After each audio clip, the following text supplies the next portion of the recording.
tengo yo el maravilloso encargo de hablar de la palabra de Dios, cosa que no es tan fácil como uno quisiera, porque cada vez que uno va a hablar de la palabra de Dios, siempre Dios va a hacer unos cambios. Yo quería hacer un tema muy distinto, quería hacer algo más práctico. Ustedes saben que a mí me gusta que ustedes hablen y yo casi no hablar tanto. No me gustan las clases magistrales, detesto esas clases. Pero Dios dijo, no, hoy no va a ser así, calma, cójanla suave. O igual vamos a hablar, no quiere decir que ustedes no van a hablar, pero es un ejercicio totalmente distinto. Hoy vamos a hablar de qué es la familia. El tema se llama la familia, el primer campo de entrenamiento. ¿Entrenamiento de qué? Ustedes dirán, ya lo vamos a ir descubriendo.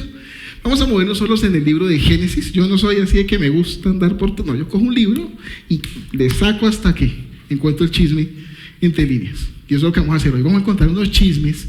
No, mentiras, vamos a encontrar algo que está en la Biblia bien importante, que es estas herencias generacionales que tenemos en la familia. ¿Qué es finalmente ese tema de las herencias generacionales?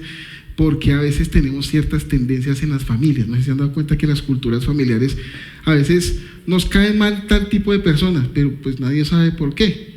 ¿Se acuerdan del cuento del pescado? No sé si hayan escuchado a Yoko y Kenji, que todo el mundo hacía un pescado y le cortaban la cola. Todos le cortaban la cola. Y la niña le pregunta a la mamá, mami, ¿por qué le cortan la cola al pescado? No sé, la abuela lo hacía así. Bueno. Y no importa el tamaño del sartén, siempre le cortaban la cola. Le pregunta a la abuela, ¿por qué le cortan la cola al pescado? No sé, mi mamá lo hace así. Finalmente la niña investigando y se da cuenta que pasa que el sartén era chiquitico y no cabía y le cortan la cola para que cupiera. Entonces, en muchos casos, digamos en un ejemplo tontín, pero en muchas cosas nos cae mal tal tipo de gente. ¿Pero por qué? Porque al tatarabuelo a alguna persona sí le hizo un robo. Entonces todos nos cae mal, porque heredamos ese tipo de odios. Y aquí vamos a ver justo en la Biblia un tema muy parecido. Entonces, en la familia es fundamental, como lo hemos visto, ¿cierto? Es fundamental para nuestra vida, ya que es el primer lugar donde aprendemos a interactuar entre humanos, ¿cierto? Y a conocer a Dios a través del amor y el perdón. Ese es el ideal, eso es lo bonito de la familia, ¿cierto? Siguiente. La familia es muy importante, ¿cierto? Es el primer campo de entrenamiento donde desarrollamos valores, ¿cierto? Donde nos enseñan qué es malo y qué es bueno.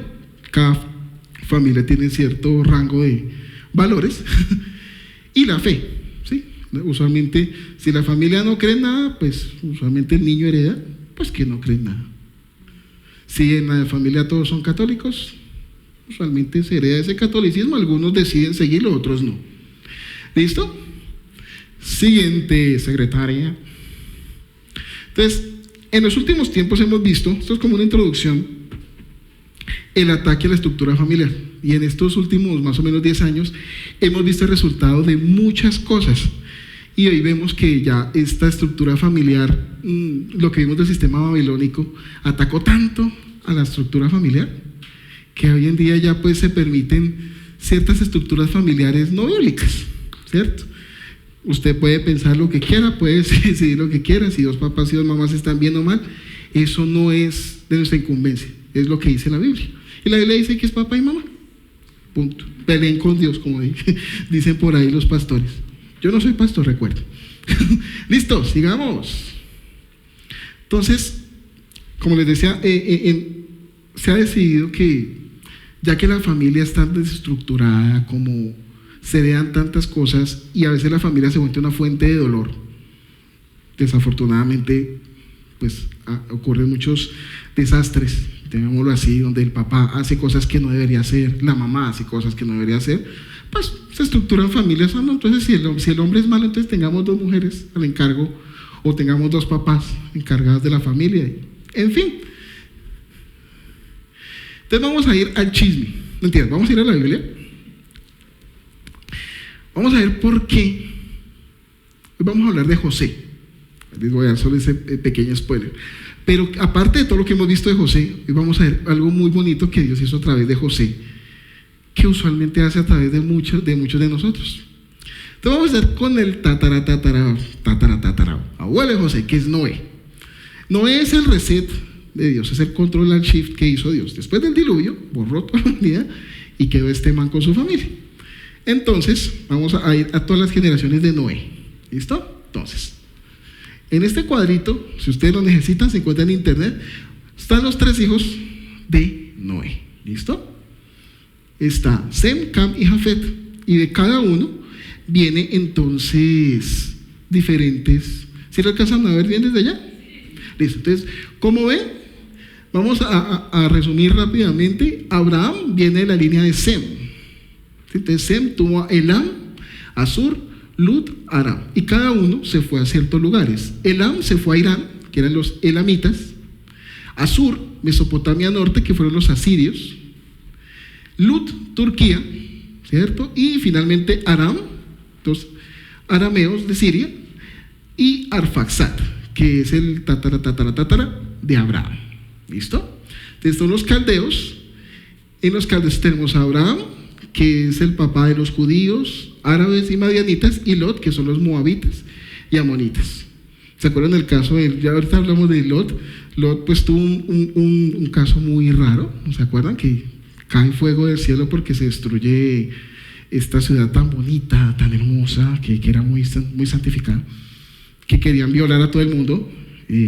La famosa, ay, se me olvidó a mí, eso, ustedes sí saben, ustedes sí leen la Biblia, Sodoma y Gomorra. Y Lot queda sin esposa. ¿Y qué hacen las hijas? Lo violan, lo emborrachan y lo violan. Entonces él era el papá y el abuelo al mismo tiempo de los hijos, y de ahí salen todo lo que son moabitas y amonitas, ¿ok? Y tenemos el lado de Abraham, que es donde viene la promesa de Dios, ¿de acuerdo? Entonces, regálenme aquí un instante. Después de ese vamos a saltar directamente a Abraham, la genealogía de Abraham. Entonces aquí vamos a ver todas las decisiones que tomó cada integrante de la familia de Abraham, y que fue llegando, nos fue creando ciertos ejemplos de lo que es la familia. Siguiente. Entonces aquí tenemos toda la genealogía de Abraham. Entonces el papá de Abraham se llama Taré, o en algunas versiones ya se llama Tará, si no estoy mal. Sí.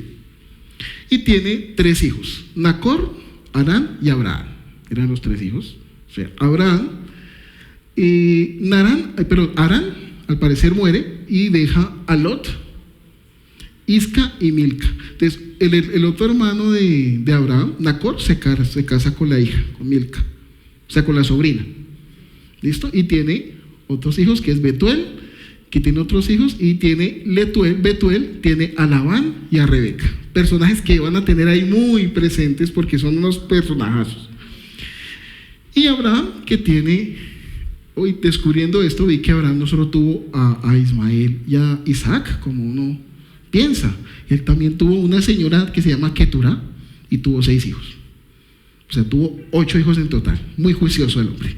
No sabemos, no investigué mucho de los 6 hijos de Keturá, porque este no es el caso. Después, cuando hagamos estudio bíblico, le preguntan al pastor Jair. Por ahora, vamos a ir entonces, vemos que Abraham, vamos a hacer por aquí a ver si no lo tapo tanto eso. Entonces, Agar, Sara, tenemos a Isaac, que fue el juiciosito, ¿cierto? Isaac, que fue el de risa.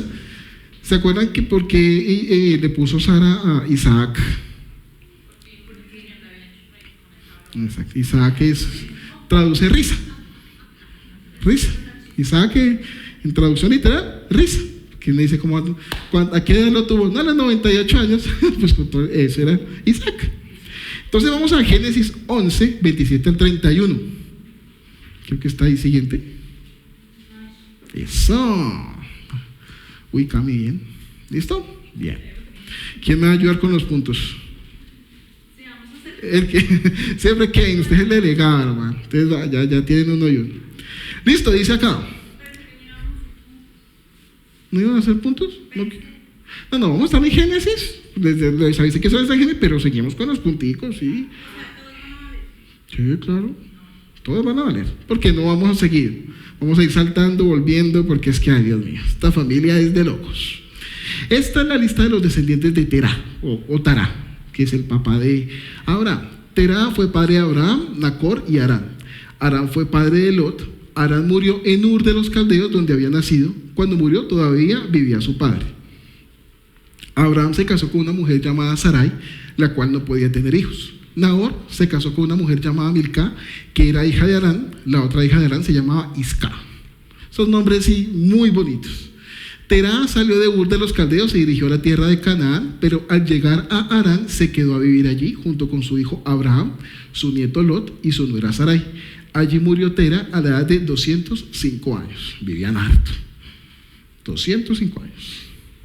Entonces, esto es para ejemplificar, o sea, lo que vimos ahorita en el mapa anterior, ¿no? Entonces, Nacor, Harán y Abraham, ¿sí? Esos son como los tres pilares. Sigamos. Entonces vamos a ir a Génesis 21, 1, 7.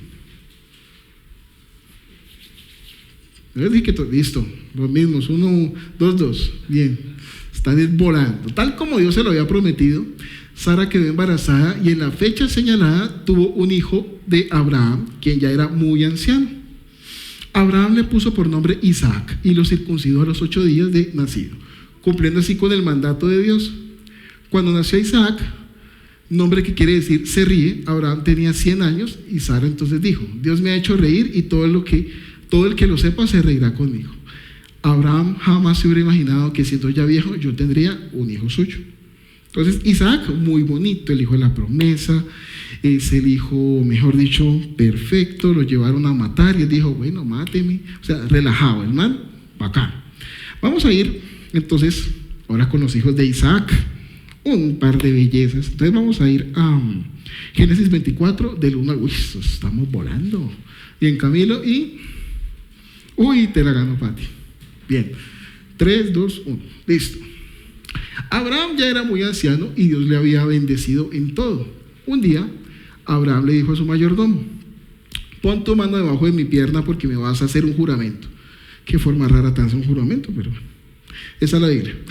Aunque vivo entre los cananeos, me vas a jurar por el Dios del cielo y de la tierra que no casarás a mi hijo Isaac con ninguna mujer de Canaán. Más bien, ve a mi tierra y busca entre mis familiares a una esposa para él. ¿Ok? Entonces Isaac se va a juntar con Rebeca.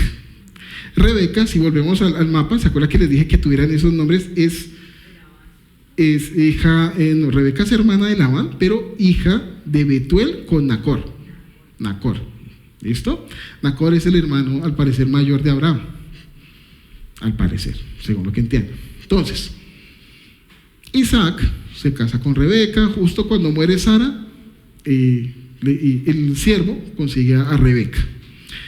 Listo, vamos a seguir. Rebeca tenía un hermano Labán que era una hermosura, este par de hermanos. Dice acá, esta es la historia de Isaac. Tenía Isaac 40 años cuando se casó con Rebeca. Se casaban grandecitos. Bien, Camilo, ¿y quién más? Sí, se quiere ir rápido porque es que el chisme se pone bueno ahorita. Pero este no vale, ahorita seguimos. Esta es la historia de Isaac. Es que también la secretaria me engañó. No, mira, adelante, secretaria. Tenía Isaac 40 años cuando se casó con Rebeca, que era hija de Betuel y hermana de Labán, los arameos que vivían en Padán Aram. Rebeca no podía tener hijos, así que Isaac le pidió a Dios por ella. Entonces Dios atendió sus ruegos y Rebeca quedó embarazada. Ella se dio cuenta que iba a tener mellizos porque los niños se peleaban dentro de ella, pero por eso se quejó y dijo: Dios mío, ¿por qué me pasa esto a mí? Es interesante porque en muchas versiones dicen mellizos, en otras dicen gemelos. ¿Saben la diferencia entre mellizos y gemelos? Espero.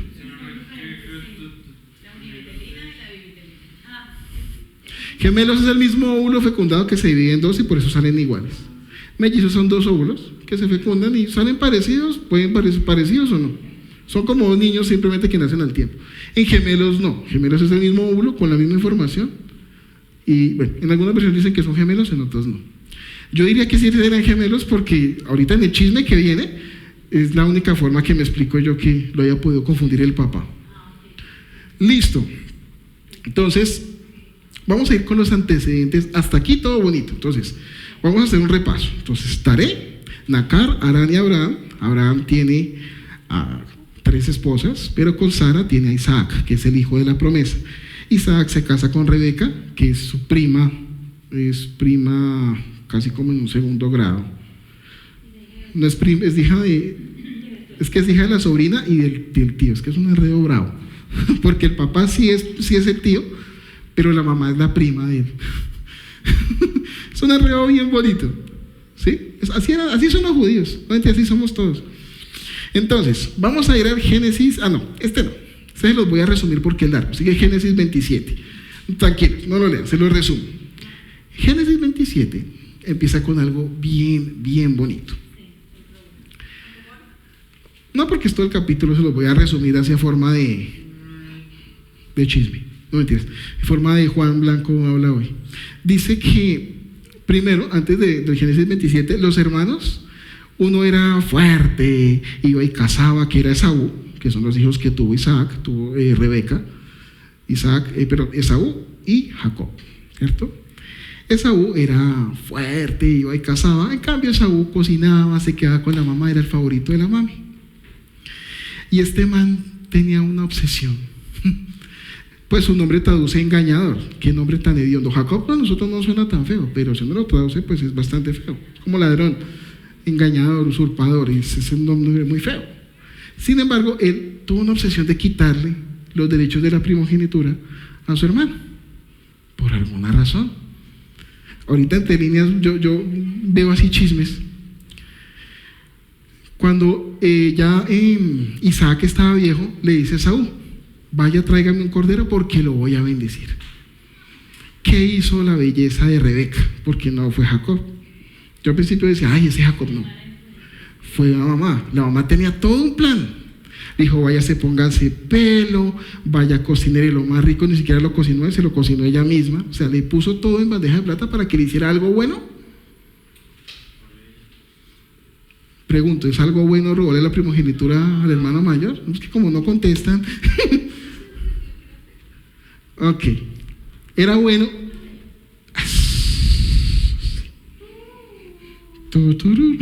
Ok, mucho Spider-Man. Entonces, era bueno eso. Estaba bien hecho, estaba bonito. ¿Era lo que una mamá debía hacer? Claro que no. ¿Qué es lo que debía haber hecho la mamá? Darle su lugar al hijo mayor. Para eso estaba Esaú. ¿Por qué Labán y Rebeca tenían este tipo de tendencias? No sabemos. Rebeca puso en guerra a sus hijos. Ellos ya tenían la tendencia. Ellos ya tenían, porque en el embarazo Dios le había dicho, ellos van a ser dos naciones que todo el tiempo van a estar. Y ella viene y le echa leña en fuego. En vez de como controlar, ella no. Entonces, así lo veo yo. No sé, ustedes leerán la Biblia y me dirán si eso es algo contrario, pero yo lo veo a ella como, claro, favoreciendo a Jacob. ¿Por qué? Porque es su favorito, por alguna razón. Los papás solo quieren a los hijos. Dijo la hermana mayor. No, yo puedo desmentir eso. Lo que pasa es que uno tiene más madurez con el segundo hijo, con el primero. Por eso la herencia para el primogénito es mayor que para los demás, porque el primogénito es el que tiene que soportar la inmadurez de nosotros los padres, los papás. Uno es el conejillo de Exactamente. Pero no es que haya una preferencia, es que hay más madurez, y al haber más madurez, el amor es diferente. El caso es que eso llevó a, por alguna razón, esto a Rebeca la llevó a hacer esta acción. Esta acción, no sé si ella pensó que Esaú iba a estar muy tranquilo con esa situación. Sin embargo, eso llevó a que Esaú odiara a Jacob, al punto de que lo quería matar. O sea, ya cuando él lleva a cabo el plan y tiene éxito, por eso digo, la única forma en que el papá pudiera tocarlos y sentirlos iguales es que fueran gemelos, porque si eran mellizos, los mellizos sí puede ser uno más alto que el otro, los gemelos no. Entonces, si él lo tocó, lo palpó y sintió la misma masa muscular, bueno, tiene vellito, y la voz puede ser parecida entre gemelos, lo confundió, porque no hay otra forma. O sea, puede ser ciego, pero no tonto, digo yo. Entonces, Raquel pone esta enemistad entre hermanos al punto de la muerte. O sea, ¿y qué le toca hacer a Jacob? Ir a donde una personaje muy lindo que se llama Labán, que es el hermano de Rebeca. Yo supongo que a Rebeca Jacob le acordaba a Labán. O sea, salió parecido al tío, porque los dos eran un par de agonías. Esos se echaban trampas, él apenas llegó, y todos sabemos la trampa que le hizo más grande Labán a Jacob, que fue por las hijas. Y aquí Labán hace lo mismo que su hermana Rebeca, entre sus hijas. ¿Por qué? porque entonces Jacob negocia por Raquel, ¿cierto? Tiene dos hijas, Lea y Raquel. Lea la mayor, Raquel la menor. Jacob se enamora de Raquel y le dice, te trabajo 7 años por ella, todo bien. Termina eso y ¡pum!, le metió a Lea. Ahora, echando así cuento. Imagínense esa noche de bodas que ya Raquel se está listando y el papá, Lea, por favor. Y Lea, ¿cómo así? Hombre, hágame caso, vaya usted. Y Raquel, pero es que es mi esposo. No, vaya usted. Imagínense ese ya empieza el choque entre hermanas. Vamos a ver que eso nunca se sanó. Esa pelea entre hermanas jamás se sanó. Jacob y Esaú llegaron a sanar, Raquel y Lea nunca. Entonces tenemos Jacob y Esaú, papá de esta familia, odiado con su hermano, y Raquel y Lea, que se odian entre hermanos. O sea, odio entre hermanos. Y ahí se queda. Unos años después, entonces, todas estas locuras empiezan a tener hijos a lo loco. Entonces, vamos a ir, regálenme.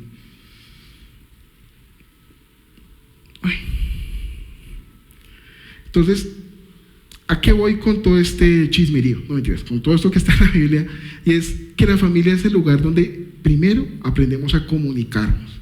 ¿Cuál es el problema? Que esa comunicación puede estar viciada por los odios de los padres. Entonces aquí vamos a tener una generación que ven que se odian entre tíos. El tío se odió, casi quería matar a su papá, y su mamá y su hermana también se odian a muerte. Eso es una herencia. Entonces, vamos a ir por favor vamos a saltar entonces ya la generación que sigue, que es la generación de José. Entonces vamos a ir por favor a Génesis 37, del 1 al 5. Siguiente. ¿Listo? Y listo. Listo. Entonces, cuando José tenía 17 años, ya saltamos bastante tiempo, eso quedó así, ¿no? Entonces, ya saben, papá y mamá todos se odian. Cuando ya aquí Isaac tiene Jacob tiene a José, ya se había perdonado con Esaú. Se perdonaron, hicieron las paces, pero pues, eso dice la Biblia. Jacob tenía 17 años, ayudaba a sus hermanos, los hijos de Bilhá y Silpá. Ellas son las ¿cómo llamarlos? Como las esclavas que tenían Rebeca Lea y Raquel, que ahorita vamos a ver que en una pelea se las da para que también tengan hijos con ellos. Dice, los hijos de Bilhá y Silpá a cuidar las ovejas, pero José le contaba a su padre lo mal que se portaban sus hermanos. Entonces José viene a ser el menor, uno de los menores, eran 2 menores, José y ¿cómo era? Ahorita vemos en el mapa. Bernabé no. Ya les digo. José y Benjamín, por la B casi. Y José era el sapo. José es el que mandaban a que chismeara por los hermanos, que hacían mal, y se lo contaba al papá. Entonces pide aquí lo bonito que dice el versículo 3. Jacob amaba a José más que a sus otros hijos, pues había nacido cuando ya era muy anciano. Por eso le hizo una capa de muchos colores, pero sus hermanos lo odiaban y ni siquiera le hablaban, pues veían que su padre lo quería más que a ellos. Un día José tuvo un sueño. Cuando se lo contó a sus hermanos, ellos lo odiaron aún más. O sea, uno a veces lee la Biblia y dice, sí, pues lo odiaron. No, pero, o sea, entendamos que el odio los llevó a matarlo. O sea, que finalmente no lo hicieron, pero le tenían ganas. Y los hermanos, y el papá también le tenía ganas al tío, y volvemos al mismo cuento. O sea, era como una tendencia a odiarse entre hermanos. Ahora, este combo eran 12 pelados, ¿sí? Eran 12 muchachos, era una camada grande, era un jardín infantil el que tenían ahí. Ya el mayor podría ser ya un adolescente, y los menores que eran José y este man tenía 17 años, posiblemente el mayor tendría 30, posiblemente. Entonces, calculo yo, hacia abuelo de. Entonces dice, la falta de comunicación entre hermanos y padres nos afecta en todo. No sabemos orar, no sabemos comunicar lo que pensamos ni lo que sentimos, y hace que cuando llegamos a los caminos de Dios, desafortunadamente, pues nadie nos enseña eso. Creemos que ingenuamente por leer la Biblia nos vamos a aprender automáticamente por generación espontánea a comunicarnos entre familiares o entre amigos. Y eso no pasa. Si usted lee la Biblia, pero no sana, no aprende a comunicarse, pues va a seguir teniendo los mismos problemas que cuando no era cristiano. ¿Listo? Entonces, dice acá, la comunicación es un acto intuitivo. O sea, usted ve a un bebé, el bebé se comunica sí o sí, ¿cierto? Sin embargo, esta comunicación se empieza a delimitar por la cultura familiar, ¿cierto? Entonces, cuando hay familias que vienen de otros lados y llegan, ahí se nota mucho. Yo aquí ponía el ejemplo de la palabra foco. Para la mayoría de Colombia, eso es un bombillo, pero para la costa eso es un foco. Pero el foco para el bogotano es sueño. ¿Sí me hago entender? O sea, una sola palabra nos puede generar una confusión y la tenaz. Eso es el foco. Mi papá le llama, dame un foco. Yo quedé así como un foco. Bueno, duermo hasta mañana. Que uno dice, tengo un foco. Así que aquí decimos los bogotanos. Y mi mamá del Valle, ella decía, pasa, empájame la chuspa. Y yo, es una bolsa. La sopa de zapallo.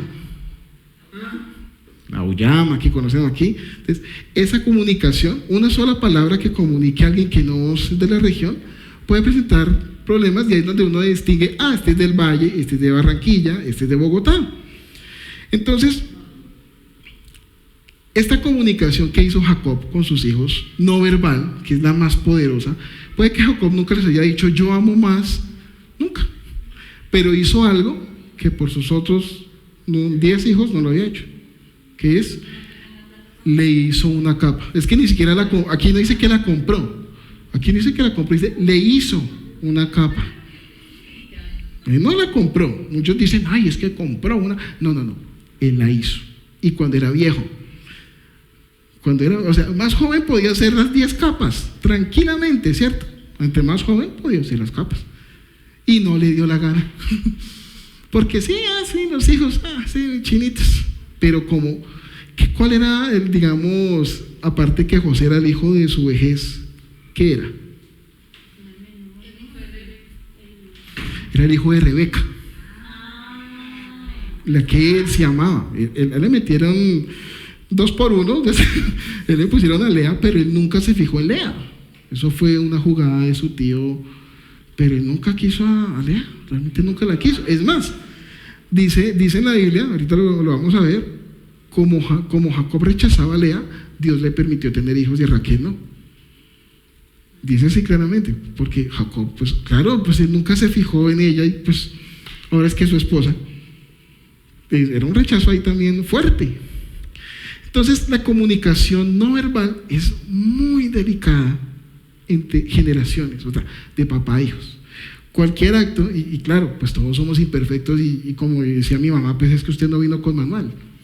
Entonces cuando se tienen hijos, pues ese tipo de actos, cualquier acto que se haga por un hijo y no se haga por el otro, siempre se va a interpretar es que quiere más al otro. Y aquí eso fue claro. Y aparte de todo, él mantiene sueños. Y aparte, pues para completar el hombre, y tras de todo bien bobito se va y se los cuenta. Y el sueño era terrible. El sueño era terrible porque era un sueño de que él está en autoridad sobre ellos. Entonces, claro, pues por eso dice, lo odiaron aún más. Entonces, sí, vamos con el siguiente. Doctora, muchas gracias. Ustedes 2. Entonces, aquí vamos a ir con el centro del tema, que la familia debería ser el lugar donde aprendemos a perdonar y a ser perdonados. Pero esto no es solo entre hermanos, es entre padres a hijos, hijos a padres. Desafortunadamente, nuestra cultura muestra que es que el papá nunca se equivoca o la mamá nunca se equivoca. Y de alguna manera se ve cierta debilidad que una mamá pida perdón a su hijo. Se puede ver como una debilidad, o que un papá se puede ver como debilidad por alguna razón no sé, nuestra cultura, digamos, de bisabuelos, que todo era los golpes a la violencia. Porque yo en mi familia hay una señora, se llamaba Tomasa, era una señora de 1,80 m y el esposo era un señor de 1,60 m. Y aquí era todo lo contrario, la señora le daba golpes y lo mandaba para un lado y para el otro. Entonces no era patriarcal, era violenta. Era violencia de todos los géneros posibles, de hombre a mujer, mujer a hombre. Obviamente lo más clásico era el tipo gamín que golpeaba a sus hijas y a su esposa, pero también se daba de la otra forma. Era muy violento. Y eso hace que nuestra herencia, yo soy el papá, yo no me equivoco, yo soy perfecto.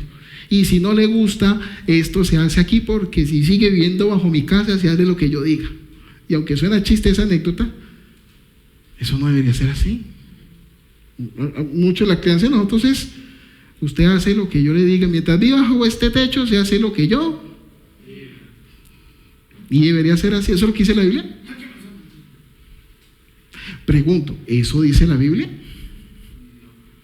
Pero lo adaptamos ya culturalmente. Es nuestra cultura. En la familia es papá, mamá, y se hace lo que ellos dicen, punto. Entre hermanos sí se pueden perdonar. Ay, sí, perdónese. Creo que mi familia no fue así, yo después les cuento. Entonces, vamos a seguir avanzando. Vamos a ir por favor a Génesis, ahí está. Génesis 37, del 12 al 20. Uy, las dos al tiempo.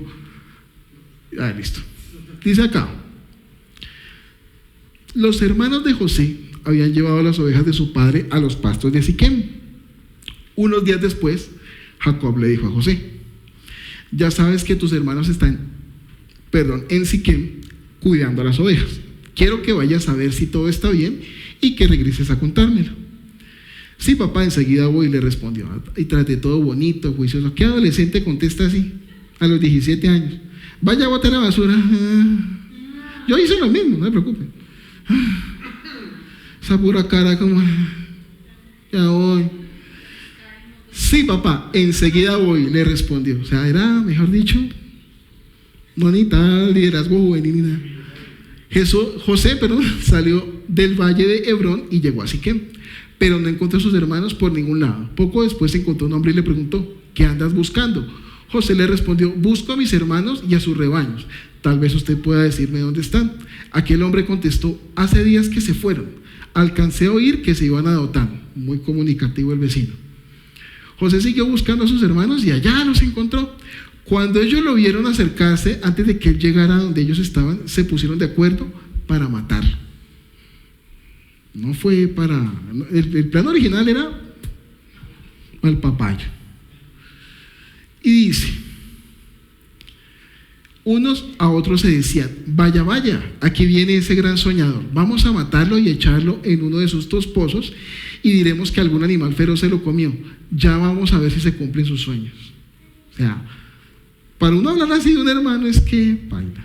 O sea, ahí no hay cero amor. O sea, que uno para matar a alguien ya, no sé, nunca he tenido ese deseo, pero pues si me pongo en esa posición, no sé qué tendría que hacerme una persona para que yo le desee la muerte, o que yo piense en hacerle semejante.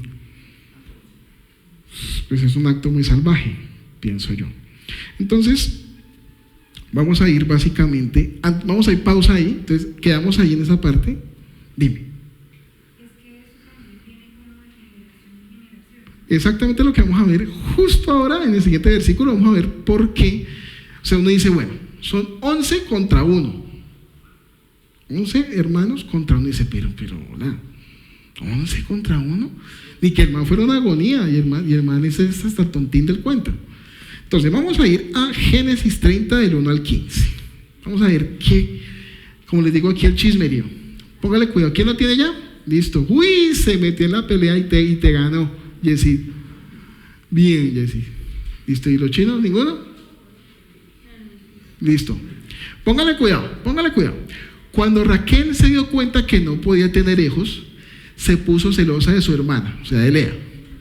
Póngame cuidado, que esto es muy importante. Cuando Raquel se dio cuenta que no podía tener hijos, se puso celosa de su hermana. Por eso le dijo a Jacob: si no me das hijos, me muero. O sea, no sé si este versículo lo habían leído, es un capítulo todo extraño. Póngale cuidado. Jacob se enojó con ella y le dijo: ¿acaso crees que yo soy Dios? Él es quien no te deja tener hijos. Entonces Raquel le dijo: te voy a dar a mi esclava Bilhá para que tengas hijos con ella, así los hijos que ella tenga serán considerados míos. ¿Listo? Entonces, Raquel se pone brava con Lea porque Lea sí podía tener hijos y Raquel no. Le reclama a Jacob como si fuera culpa de él, de hacer pataleta. Jacob le dice, pero mami, yo no tengo esos poderes, yo quisiera, pero pues humanamente no es posible. Entonces toma mi esclava Bilhá. Y eso no queda ahí. Dice,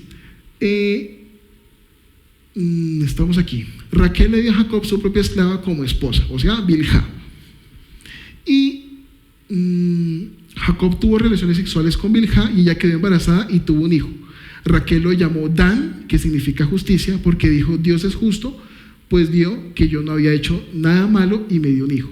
Bilhá volvió a quedar embarazada y tuvo otro hijo con Jacob. A este niño Raquel lo llamó Neftalí. Entonces Dan y Neftalí son hijos de Bilhá, que es la esclava de Rebeca.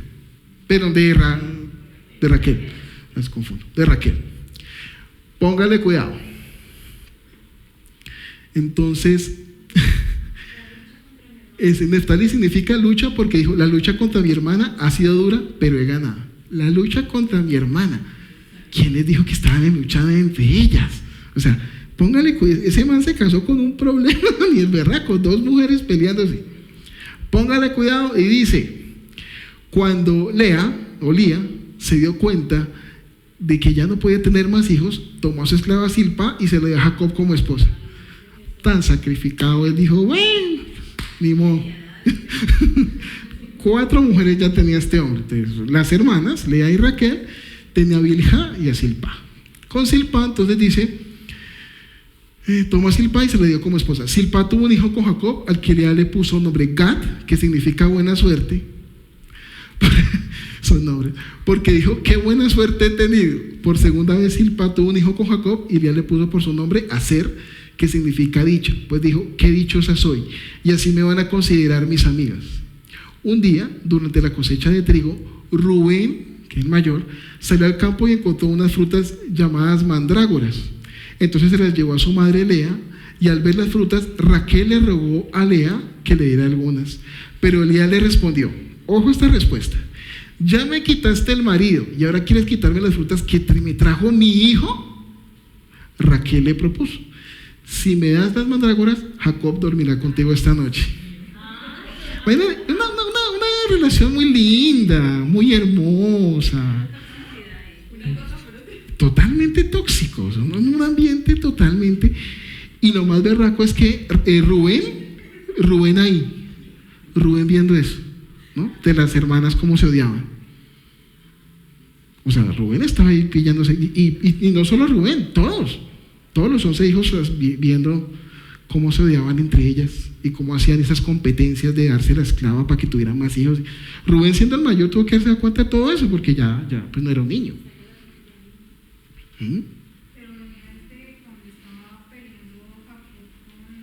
Con eso, es que aquí es que la pareja, las dos están igual. Jacob y Esaú tuvieron su rollo, pero como les digo, algo que Dios me mostraba, Jacob y Esaú se perdonaron, pero lo que fue Raquel y Lea, así quedó la vuelta. O sea, así se quedaron. Ellas nunca hicieron el perdón. Si ustedes leen la Biblia, ustedes se dan cuenta que Jacob envió unos emisarios cuando volvió a la tierra, envió unos emisarios, le envió ovejas y le pidió perdón y se abrazaron. Bien. Raquel y Lea, jamás se ve en la Biblia que eso pasó. Ahí quedaron odiándose. ¿Y todo por qué? ¿Y por qué se odiaron? ¿Quién fue el culpable de eso? El papá. ¿Quién era el hermano de Rebeca, que también era la culpable de que Esaú? Y por eso les dije, este par de hermanos, uno dice, oiga, pero ¿qué les pasa? ¿Por qué hacen que sus hijos se odien de esa forma? Tanto Rebeca con lo que hace con Jacob, y Esaú, pues como también Labán, porque coge a las hijas así como una moneda de cambio, como si fueran plata. Sigamos en esos chismes. Sí. Póngale cuidado. Entonces, Génesis, ¿usted cuál es? Ay, no se ve. Bueno, vamos a saltar un poquito. Génesis 37, 12, 20. Así, eso ya lo hicimos. Listo. Entonces vamos a ir A Génesis 45, 1, 14. Listo. Entonces vamos a saltar unos años, volvemos a donde estábamos con José. José, bueno, los hermanos lo querían matar, finalmente el mayor dijo, ey, vamos a calmarnos, vendámoslo como esclavo, y listo, nos deshacemos de él, pero tampoco lo vamos a matar. El man se va como esclavo, le empieza a ir bien, que es lo peor, pues como era tan ñoñito, no mentiras, como era bendecido por Dios, era juiciosito, lo bendijo como esclavo, y como esclavo lo acusaron de acoso sexual y lo mataron a la cárcel. Y en la cárcel además fue el administrador de la cárcel, o sea, siempre tuvo esa unción, por decirlo así, por su comportamiento y su forma de ser, siempre fue puesto. Y finalmente viene el sueño, no sé si se acuerdan, el sueño del panadero y el copero, y le toca esperarse 2 años, y por allá a los 2 años se acuerda el copero de que le había interpretado el sueño, y ahí lo ponen como administrador. Entonces, pasan el sueño, ¿se acuerdan que era 7 años de prosperidad? 7 años, ya pasaron los 7 años de prosperidad, y en ese momento José no sabía nada de sus hermanos, nada. Empezaron los 7 años de sequía, pasaron 2 años, y aquí es donde Jacob manda a sus hijos a Egipto, porque pues, la noticia se esparce que Egipto hay comida, a pesar de que hay escasez total. Y manda a los hijos, y Jacob, aquí viene el gran, digamos, meollo del asunto. José, Dios lo usa para romper todo este ciclo de odio entre 11 personas que no tenían por qué odiarse, porque a la final los 12 hermanos no tenían por qué odiarse. Bien sea que Raquel y Lea hayan hecho, pues tengan su problema, Jacob y Esaú, pero porque estos 12 tenían que odiarse, ellos no se habían hecho nada para odiarse y menos para matarse. Entonces Dios, ¿qué hace? Y eso es lo que revela José. Todo lo que le pasó a José fue finalmente para protección del pueblo de Israel, y además para que entre hermanos aprendieran a perdonarse como no habían aprendido sus papás ni sus abuelos. Dice acá, José no aguantó más y los ordenó a todos sus ayudantes que se salieran de allí. Así que cuando se dio a conocer a sus hermanos, nadie más estaba con él. A sus hermanos les dijo, yo soy José, ¿vive mi padre todavía? Y se echó a llorar. Fue tanto lo que lloró que todos en Egipto y en el palacio del rey llegaron a saberlo. Sin embargo, sus hermanos se asustaron tanto de verlo que no pudieron responderle. No, pues, no solo verlo vivo. Sí, porque pues hasta vivo parecía esclavo, sí, que sus sueños no se cumplieron. Pero ellos se tuvieron que haber dado cuenta del sueño. Sigamos. Entonces José les dijo, vengan acá. Ellos se acercaron y regálenme agüita ahora sí, porque me estoy ahogando yo aquí. Que esto es duro.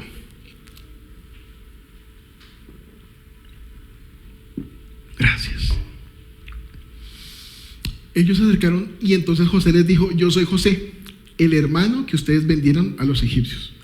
Pero no se preocupen ni se reprochen nada. En los 2 años anteriores no ha habido comida en toda esta región y todavía faltan 5 años en que nadie va a sembrar ni a cosechar nada. Pero Dios me envió aquí antes que a ustedes para que les salve la vida a ustedes y a sus hijos de una manera maravillosa. Como pueden ver, no fueron ustedes los que me enviaron acá, sino fue Dios quien me trajo.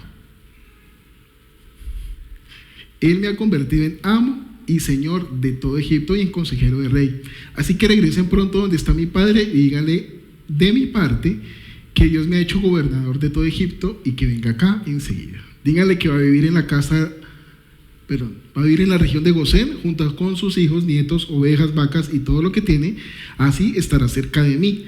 Todavía vienen 5 años de hambre, pero yo voy a cuidar de él. De lo contrario, tanto él como su familia van a quedarse en la pobreza y perderá todo lo que tienen. Ustedes y mi hermano Benjamín son testigos de que yo personalmente le mando a decir esto. Cuéntenle a mi padre todo lo que han visto y todo el poder que tengo en este país y tráiganlo enseguida. Después de haber dicho esto, José abrazó a Benjamín y ambos se echaron a llorar. Luego José besó a todos sus hermanos. No uno por uno, los besó y lloró con ellos. Y fue en ese momento cuando sus hermanos se atrevieron a hablarle. Esto es heavy. Entonces, porque es el rompimiento de 2 generaciones de odio totalmente brutal. Y Dios va a usar a cada uno de ustedes, a cada uno de nosotros, para romper esos ciclos de odio. Todo lo que hemos visto en la familia es muy importante. O sea, pelear por la familia, y los ciclos, pero los roles que tenemos en la familia, pero sin el perdón, no es más que un discurso bonito. O sea, uno puede ir a su familia como cristiano, pero sin el perdón. José hubiera podido, como príncipe de Egipto, por decirlo así, él pudo, en vez de esperar a sus hermanos, ir y decir, sí, los perdono, y ir directamente con el papá. Pero hubiera sido lo mismo. Hubiera sido el mismo impacto, y realmente los habría perdonado. O sea, él tuvo que haberse dado cuenta cuando él dice, bueno, me vendieron, soy esclavo. Tuvo que analizar toda su vida, como llegar a ser lo que es en Egipto. Cuando ve a sus hermanos, Dios tuvo que haberle revelado todo esto que él les predica, básicamente, porque es una predicación tenaz. No se preocupen ni se reprochen nada. ¿Ustedes se imaginan el camino de regreso de los hermanos? O sea, ya me imagino a los hermanos.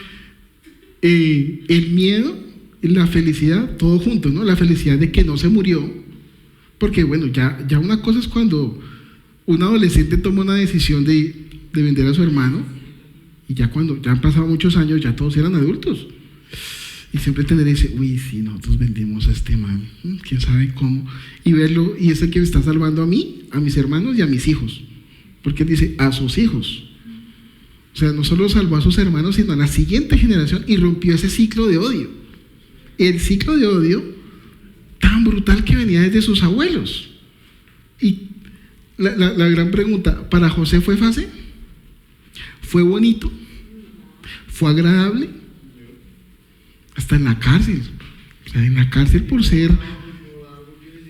En la cárcel por salir de calzoncillos, por no querer acostarse con la mujer del jefe. Pero sabes que yo creo que Dios preparó también el corazón de ellos para aceptar ese perdón. Porque yo creo que cuando fueron y le contaron al papá que este man había muerto, y el dolor que produjo en el papá y en la mamá, tuvo que verlos a ellos destruidos. Y recordar de pronto esas escenas cuando ya lo ven vivo, o sea, creo que eso fue lo que también nos va a traer perdón. Si ustedes imaginan, Raquel y Lea, ay, José está vivo. Porque ellos, de alguna forma, Raquel y Lea tuvieron que decir, estos chinos que hicieron. Las mamás sabían que eso era mentira, ¿no? No se lo comió Jacob, pero la mamá de Raquel y Lea nos tuvieron que haber comido ese cuento de que, ay, sí, se lo comió un tigre. Ese cuento no se lo tuvieron que haber comido. Pues obviamente la Biblia no está, yo solo estoy aquí como echando chisme. Las mamás lo saben todo, ¿sí o no? Las mamás simplemente lo ven a uno y saben cuando están mintiendo. Y la mamá sabía que estaban mintiendo. Y sabe perfectamente si mentiste. ¿Qué tiene? Porque está de mal genio y uno tratando de disimular.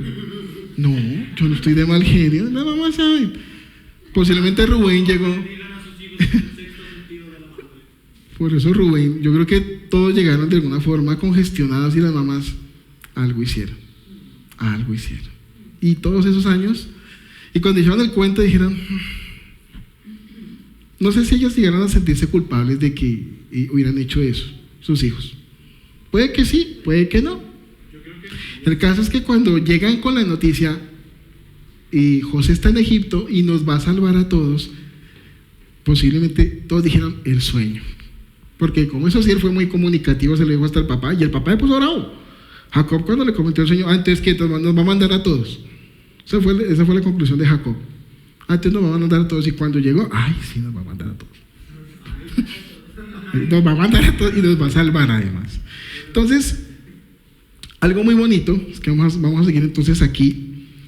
Cuando José rompe el ciclo, vamos a Génesis 45, pero por favor, 24-26. Entonces, Póngalelo. Ya después de que les dijo esto, dice, ¿quién no buscó? Génesis 45, 24. Listo, camina. Oye, te ganaron hace rato. Por allá a la media hora. No, esa dice, listo. Todos esos son ganadores. Ya. Luego despidió a sus hermanos, pero antes les recomendó que no se fueran peleando. Entonces decirle, vayan peleando. Los hermanos de José salieron de Egipto y cuando llegaron a Canaán y le contaron a Jacob que José todavía estaba vivo y que era el gobernador de todo Egipto, Jacob casi se desmayó, pues no podían creer lo que decía. Fue una locura. O sea, claro, yo, digamos, de Chosen ha afectado positivamente en mi vida porque uno lee la Biblia así buscando como entre líneas y estos detalles que, pues yo la verdad había leído Génesis muchísimas veces, pero todo este chismerío. Pero otro chisme, todo el mundo dice Jacob trabajó por Raquel 14 años y eso es carreta, eso es una verdad a medias, porque él trabajó 7 años por Raquel y cuando le hizo la trucuñuela con Lea le dijo, si trabajas otros 7 años, en una semana te casas con Raquel. O sea, él en los siguientes 7 años sí trabajó por Raquel, pero él vivía con Raquel, ya estaban casados. O sea, fueron 7 años realmente sin contacto, por decirlo así, sin Raquel, pero los otros 7 años él siguió viviendo con Raquel, pues con Raquel y Lea, con las dos. Chismes así que uno ve detallitos bonitos que uno va viendo aquí y por eso vemos como esa bola de odio que empieza a crecer entre entre las hermanas, porque a la final, ¿cómo decirlo? Los hombres somos muy simples en ese aspecto. Nosotros nos caemos mal, nos damos trompadas y se acabó. Y muchos amigos iniciaron su amistad dándose trompadas. El pastor Jay nos contó que muchos amigos de él se dieron puños jugando fútbol. Yo no he tenido amigos así porque yo no juego fútbol, entonces no me gusta. Entonces, pero las mujeres, hombre, por tener este corazón tan sensible, uy, puedo se emborrachan más rápido porque todos se lo toman a pecho. Entonces, pero no, o sea, Raquel y Lea, yo busqué por todos los lados, nunca dicen que hubo un perdón, no. Puede que Dios quiera que lo hayan hecho de pronto, después de esto, de pronto, ya viejitas, pero pues como en la Biblia, digamos, eso es muy patriarcal, solo habla de los hombres. Aquí dice que Jacob se fue, pues se supone que hay más Raquel y Lea y las otras esposas, pero ¿qué irían pensando ellas? ¿Qué irían pensando? Sobre todo Raquel, que pues al ser José su hijo, pues ella yo creo que tuvo que estar en el sentido, estas agonías me mataron a mi hijo, usted y sus hijos, o sea, posiblemente generó más pelea, más conflicto y ver toda esta situación. Entonces, algo muy interesante además que sigue, vamos al siguiente versículo que es Génesis 45, el 24, perdón, no estamos ahí. Dale al siguiente, por favor. Ok. Génesis 45, 1 al 7. Entonces, cuando ella le llega la noticia, ¿quién lo buscó? Perdón, es que se me olvida. ¿Quién ganó? ¿Que ellos dos? Ya todos ganaron. Es que yo soy muy malo para eso, lo siento, pastor. Todo, punta para todos. Sándwich para todos.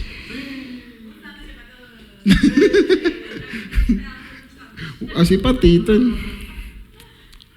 Dice acá, el padre de José salió de Canaán con todas sus pertenencias y al llegar a Beerseba ofreció sacrificios al Dios de su padre Isaac.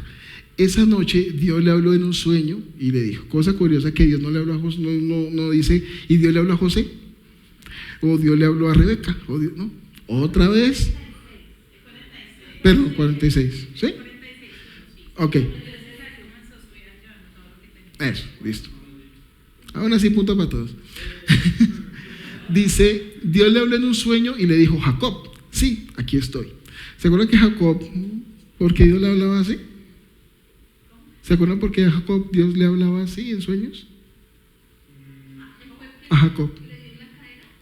Sí, pero antes de eso, cuando él salió huyendo de su hermano, exacto, puso una piedra de almohada. Él es el niño de la cama de piedra, porque su almohada era de piedra. Entonces se acostó este chiste no lo entendieron muchos, muy bien. Ok. No, yo me imagino cuando él se tira a la cama. Sí, es que por eso dice el chiste. ¿De qué murió el niño de la cama de piedra? De un almohadazo. Ok.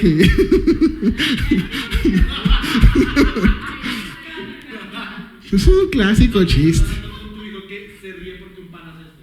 Entonces, Jacob duerme encima de una piedra, como el niño de la cama de piedra. Y esa la llama Betel. ¿Y qué ve cuando estaba durmiendo ahí? ¿Se acuerdan que él ve algo? Una escalera que subía al cielo, y entonces veía que subían y bajaban ángeles. Y todo eso fue en sueños. Entonces, Jacob ya estaba acostumbrado a que Dios le hablara de esta forma. Y le dice, entonces Dios le dijo, yo soy el Dios de tu padre, no tengas miedo de ir a Egipto, porque yo voy a ir contigo. Te convertiré en una gran nación y te haré volver de nuevo a Canaán. Además, cuando mueras, José estará a tu lado. Entonces los hijos de Jacob lo ayudaron a subir a las carretas que había enviado el rey de Egipto. Así fue como Jacob se fue de Beerseba a Egipto con toda su familia, con todo su ganado y todo lo que tenía. Ese fue, digamos, el final feliz. No sabemos, pues también todos sus problemas se fueron para allá, no solo sus riquezas y todos sus problemas, sus 4 mujeres peleando y sus hijos, pues no sabemos si todos los 12 recibieron el perdón. Si a Jesús uno le salió como traicionero, no sabemos si aquí estos 12 también habrá dicho uno, no recibo el perdón de José. Pero mira, también en esa restitución del perdón, Dios fue muy bonito porque dice, además cuando mueras, José estará a tu lado. Yo creo que José anhelaba tanto, Jacob anhelaba tanto a José, de que de pronto fuera mentira en su corazón, o sea, que fuera mentira esa noticia que le dio a sus otros hijos, y de pronto conservar la esperanza, y hubo un momento que de pronto murió ese sueño, de volver a ver a José, a su hijo amado, al 21 que tuvo con su amada. No, tuvo 2, Benjamín y... ¿Sabes qué le dice el mayor? Sí.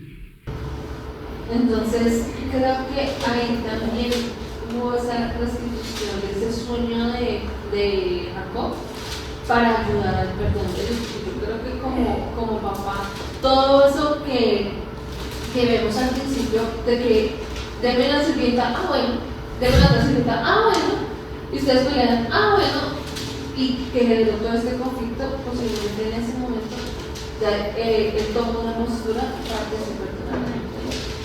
También. Como conclusión, si todos hubiéramos querido nacer en una familia cristiana, ¿cierto?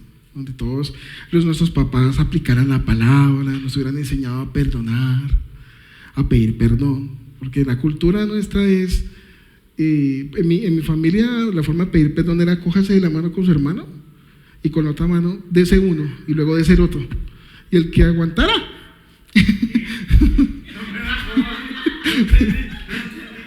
Cuando peleábamos entre hermanos, entonces un tío nos decía, póngase recto, y entonces mi hermano me coge acá, entonces uno le daba una cachetada y el otro se la devolvía, y hasta que el otro se rindiera, por decirlo así, ese era el que ganaba la pelea.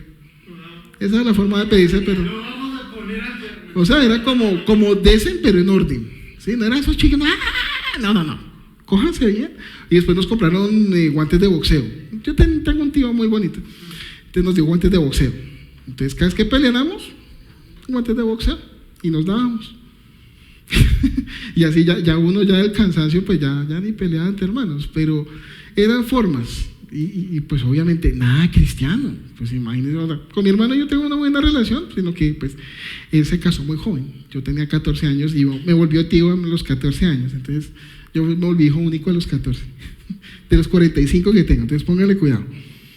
Entonces, todos quisiéramos que nuestras familias fueran perfectas, pero no lo son, ni lo van a hacer. Pero Dios nos va a usar a cada uno de nosotros con lo que estamos recibiendo para romper esos ciclos de odio de las familias. Es la única forma.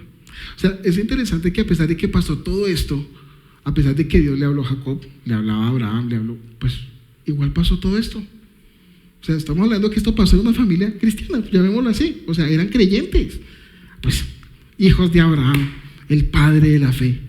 Y mire, y mire, como diría el diablo, y mire, ¿y qué tal? Yo ahora usted que no cree en nada, no mentiras, sino que cuando ustedes analicen su familia y apliquen todo esto que hemos visto, digamos, de la familia, es muy importante que miren si todavía hay ciclos de odio que todavía haya heredado. Uno ha heredado muchos ciclos de odio. Puede que los disimule, ¿no? Uno los disimula cuando llega al cristianismo, uno por no enfrentarlos, porque pues, uno le da miedo. Entonces uno los enfrenta y dice, no, yo ya los perdoné, pero no les hablo, no los llamo, no tengo contacto con ellos. Ahora, no estoy diciendo que tenga que ir a hablar con ellos, ¿no? Que Dios le muestre. Dios le va a mostrar a cada uno cómo debe romper ese ciclo. O sea, además el perdón implica una relación. Exacto. Sí. Si tú quieres Perdonar y no quiere decir, porque si la otra persona no está en la disposición o si simplemente no hay la forma, definitivamente esa persona no decide tampoco recibir ese perdón, pues eso no quiere decir que tú vayas a estar allá. No, por eso Dios les va a revelar a cada uno cuál es el método. O sea, a José, como les digo, José pudo haber hecho muchas cosas con el poder que tenía, pero Dios le dijo, espere, quédese quieto, tranquilo. Y allá llegaron los hermanos, él no tuvo que ir a buscarlos, antes los hermanos llegaron. Puede que Dios le diga a usted, no, tienes que ir o espere. El caso es que la familia es el primer, digamos, el primer campo de entrenamiento del perdón, porque es como el sello de Dios. O sea, Dios perdonó a la humanidad. Dios, a través de Jesús, perdona a la humanidad. Y eso también es la familia, es quien nos perdona. La familia es donde recibimos el perdón y donde damos perdón. Porque es que el perdón va en doble vía. O sea, usted no puede decir, les pido perdón, pero es que ustedes fueron los culpables. Porque muchas veces pasa eso, ¿no? O sea, se pide perdón, pero acusando al otro. Es que si usted no hubiera hecho eso, yo no hubiera hecho lo otro. Eso no es perdón, eso no es pedir perdón. O sea, cuando hablamos de perdón, digamos, a nivel cristiano, es a nivel Jesús. Calladito, aceptando toda la culpa. Así no se hace el culpable. Renunciando a todos los derechos. Uno puede tener derechos, básicamente el perdón, cuando uno exige perdón es porque está pidiendo derechos. Y Jesús lo hizo así. Que obviamente eso humanamente no se puede, eso toca con el poder del Espíritu Santo. Entonces, vamos aquí a nuestra última. Entonces, el perdón es una herramienta clave para conocer a Dios, porque fue a través de ese perdón que José también conoció más a Dios, de una forma que nunca si José se le hubieran cumplido los sueños inmediatamente los tuvo, hubiera conocido a Dios de la forma en que lo conoció. Era imposible. Entonces, la decisión que debemos tomar es, voy a perdonar a mi familia o a aquellas personas que elegí, porque digamos, no solo la familia, a veces pasa con los amigos, con mucha gente. Dice que a ese familiar que hizo esto o aquello, voy a pedir perdón, pero a la forma de Jesús, renunciando a todos los derechos y no a pedir perdón culpando al otro. Y eso solo nos lo puede mostrar el Espíritu Santo. Esa es como la conclusión. ¿Duro? ¿Pero qué es fácil? Fácil es morirse. No, mentira. Y eso, porque es carísimo.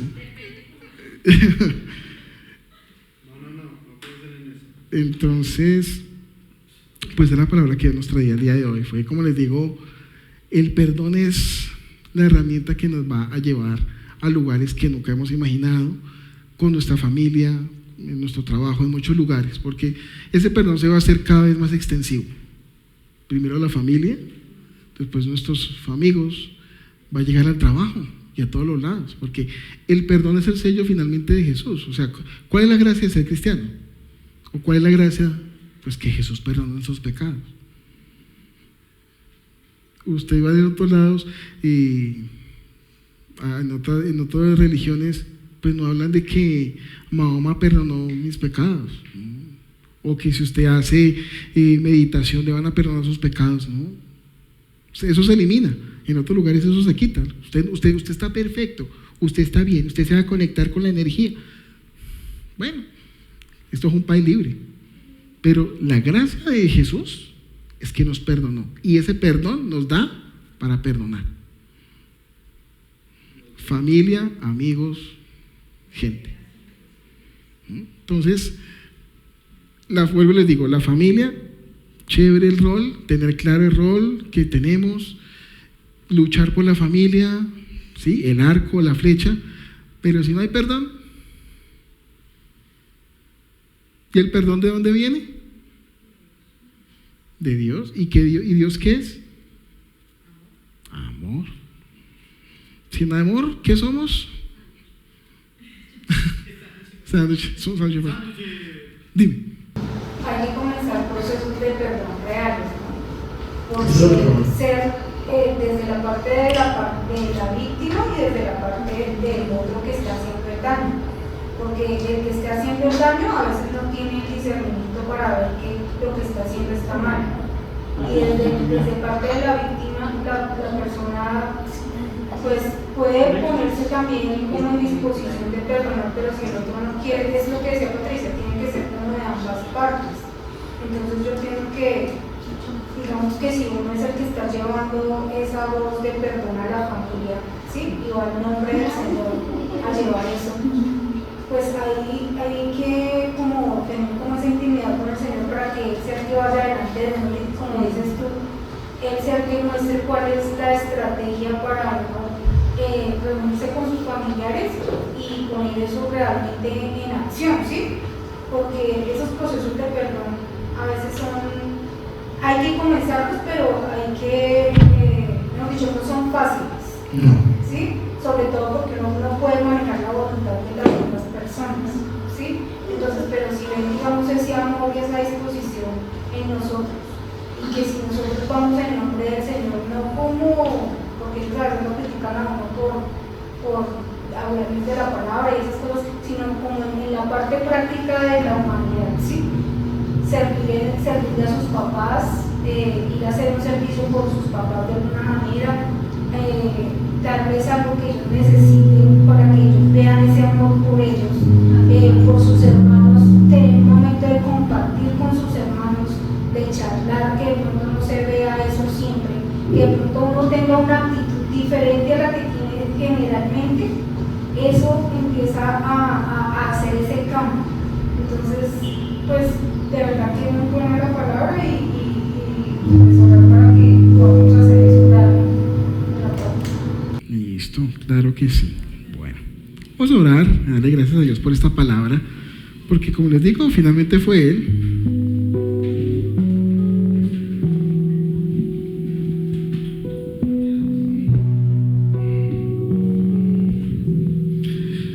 Señor, gracias, porque solo a ti se te ocurre algo tan fuera de nuestro control como es el perdón. Como herramienta de amor, como herramienta para conocerte, como herramienta para establecer lazos. Pero sabemos, Señor, que si no es contigo, no podemos hacer nada.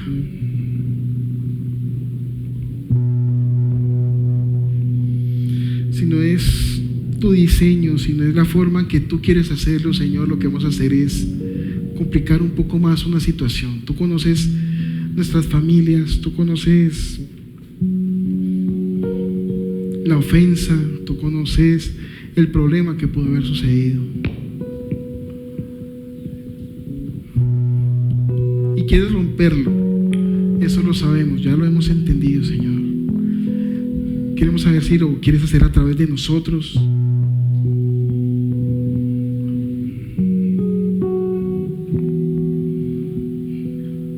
Y si es así, Señor, prepáranos.